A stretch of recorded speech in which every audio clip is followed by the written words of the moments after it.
So ayan mga kadrama-rama, alam ko pong inaabangan nyo po yung next na mangyayari dito sa Born to Shine dahil sobrang nakaka-tense at nakaka-excite na nga din po talaga yung pinapakita ni Director ngayong alam naman po natin na nagbabalik na nga po talaga itong si Lola Amelia ni Jenny. At alam naman po natin mga kadrama na noong pa man talaga ay gusto na nga po talaga makabawi ni Lola Amelia dito sa kanyang apo na si Jenny. At gusto nga din po talaga niya itong makita yung last na nakita po natin na nakipag-usap nga po itong si Lola Amelia dito kay Menchi, na hinahanap nga po talaga niya yung kanyang apo dahil gusto nga po talaga itong makausap at makahingi din talaga din po ng patawad. At dahil nga din po talaga mga kadrama dito ay malalaman po talaga ni Amelia na pinagtutulungan nga po talaga ni Dara at saka itong Monica na ibagsak nga po talaga itong si Jenny dahil nga din po talaga sa pagsusulsul din talaga ni Dara dito kay Monica. At alam naman po natin mga kadrama na hindi po talaga papalagpasin po talaga ni Lola Amelia yung ginagawa ni Dara at saka nila Monica.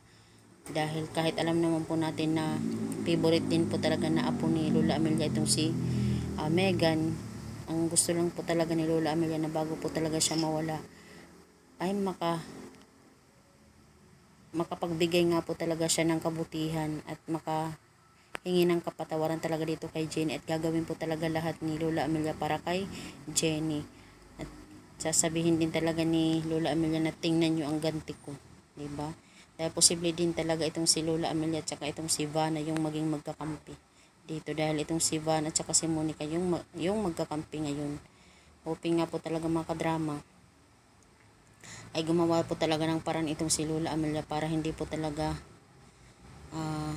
maging successful yung mga pinaplano ni Dara, nila Megan, tsaka nila Monica dito kay Jenny. Kaya alam naman po natin mga kadrama na ngayon yung bias ngayon ni Lola Amelia itong si Jenny. Hoping nga po ay magkita na nga po talaga sila ni Jenny para talaga magkapatawaran na sila, makahingi po talaga siya ng sorry sa lahat ng nagawa niya dito kay Jenny dahil hindi naman po talaga niya alam na apong nga po niya ito. Kaya hoping magkaayos na nga po talaga sila.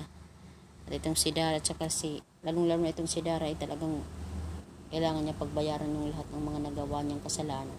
So yun lang po mga kadrama, abangan na lang po natin yung next na mangyayari dito sa Born to Shine dahil alam ko na i-excite na din po talaga kayo sa next na mangyayari sa mga solo era talaga ni Jenny at paghihiganti din talaga ni Lola Amelia laban sa kanyang apo na gustong magpabagsak.